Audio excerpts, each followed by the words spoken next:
ترکی کے جنگلوں کی آگ ہمسایہ ممالک تک پہنچ گئی۔ یونان اور شمالی میکیڈونیا کے جنگل بھی آگ کی لپیٹ میں آ گئے۔ یورپ کے اہم ملک اٹلی کے جنگل میں 800 مقامات آگ سے جھلس رہے ہیں۔ ادھر یونان کے 58 مقامات بھی آگ سے جل رہے ہیں۔ ترکی کے جنگلوں میں لگی آگ ابھی تک مکمل طور پر بجھ نہیں پائی ہے۔ صدر ایردوان کی ہدایت پر متاثرین کے لیے عارضی پناہ گاہوں کا انتظام کیا جا رہا ہے۔ آگ سے جھلسے جانوروں کے لیے فیلڈ ہسپتال قائم کر دیے گئے ہیں۔ جنگلوں کی آگ آبادی تک پہنچ گئی ہے، جس کے بعد لوگوں نے اپنے جانوروں کو محفوظ علاقوں میں منتقل کرنا شروع کر دیا ہے۔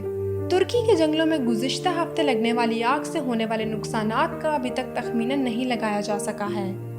حکام کا کہنا ہے کہ جب تک آگ مکمل طور پر بجھ نہیں جاتی، مالی نقصانات کا اندازہ لگانا ممکن نہیں ہے۔ ترکی کے 30 شہروں تک پھیلی آگ سے ہزاروں مکانات جل کر خاک ہو چکے ہیں۔ لاکھوں افراد اپنے گھر بار چھوڑ کر عارضی رہائش گاہوں میں منتقل ہو گئے ہیں۔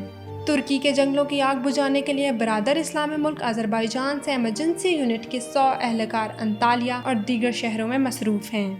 یوکرین اور روس نے آگ بجھانے کی مشینری، ہیلی کاپٹرز اور ہوائی جہاز بھیجے ہیں۔ کئی ممالک نے ترکی کو مدد فراہم کرنے کی پیشکش بھی کی ہے۔ ترکی کے مقامی 10,500 سے زائد فائر فائٹرز آگ بجھانے میں مصروف ہیں۔ آگ کنٹرول کرنے کی 2,000 سے زائد گاڑیاں اور 6 ہوائی جہاز بھی دن رات کام کر رہے ہیں۔